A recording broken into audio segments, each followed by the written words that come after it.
ಯಾಕೆಂದ್ರೆ ನಾನು ಖುಷಿಯಿಂದ ಕೊಡ್ತೀನಿ. ಏನಕ್ಕಪ್ಪ ಅಂತಂದ್ರೆ ಇವರು ಕ್ಲಾಸಿಗೆ ಸೇರ್ಕೊಂಡಾಗ ಝೀರೋ ನಾಲೆಡ್ಜ್, ಏನು ಗೊತ್ತಿಲ್ಲ ಟೈಲರಿಂಗ್ ಬಗ್ಗೆ, ನನಗೇನು ಗೊತ್ತಿಲ್ಲ ಮ್ಯಾಮ್, ನಾನು ಕಲಿಬೋದಾ?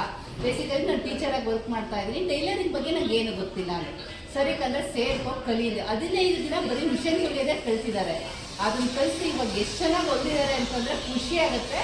ಬೇಸಿಕ್ ಕಂಪ್ಲೀಟ್ ಮಾಡೋಕ್ಕೆ ಈ ಸರ್ಟಿಫಿಕೇಟ್ ಕೊಡ್ತಿದ್ದು, ಮತ್ತೆ ಡಿಸೈನ್ ಕ್ಲಾಸಿಗೆ ಸೇರಿಕೊಂಡು ದಿನ ಒಂದೊಂದು ಡಿಸೈನ್ ಮಾಡ್ತಾ ಇದ್ದಾರೆ. ಚೆನ್ನಾಗಿ ಹೊರಗಡೆ ಕಲ್ತು ಬಂದಿರೋ 2 ದಿನಕ್ಕೊಂದು ಡಿಸೈನ್ ಮಾಡ್ತಾರೆ. ಆದರೆ ಇವರು ದಿನಕ್ಕೊಂದು ಡಿಸೈನ್ ಮಾಡ್ತಿದ್ರೆ ಎಲ್ಲರೂ ಜೋರಾದ ಚಪ್ಪಾಳೆ ಹೊಡಿಬೇಕು. ಏನು ಅನ್ಸುತ್ತಲ್ಲ, ತುಂಬ ಖುಷಿ ಆಗುತ್ತೆ ನನಗೆ. ನನ್ನ ಮೇಲೆ ಈ ಥರ ಚೆನ್ನಾಗಿ ಹೊಲಿತೀನಿ ನಾನು ಅಂದ್ಕೊಂಡೇ ಇದ್ದೀನಿ. ಅದಕ್ಕೆ ವೆಯ್ಟ್ ಮಾಡ್ತಾ ಇದ್ದೀನಿ.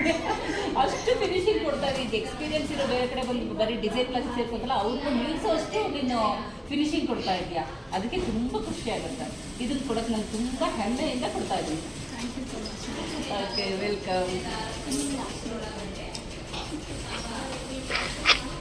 ದೇವರೊಳಗೆ ಮಾಡಲಪ್ಪ, ದೇವ್ರು ಇನ್ನೂ ಎಷ್ಟು ಬೆಳೀಲಿ ನೀನು. ಖಂಡಿತ ನಾವು ಬಿಡಕೊಡಲ್ಲ, ಮಧ್ಯಕ್ಕೆ ಯಾರು ಬಿಟ್ಕೊಡಲ್ಲ. ನೀನು ದೊಡ್ಡ ಶಾಪ್ ಮಾಡಬೇಕು, ಶಾಪಲ್ಲಿ ಒಬ್ಳು ಓನರ್ ಆಗಿ ಕೂತ್ಕೋಬೇಕು, ಶಾಪ್ ಓಪನಿಂಗ್ ನಾನೇ ಕೊಡಬೇಕು. ಆಯ್ತು.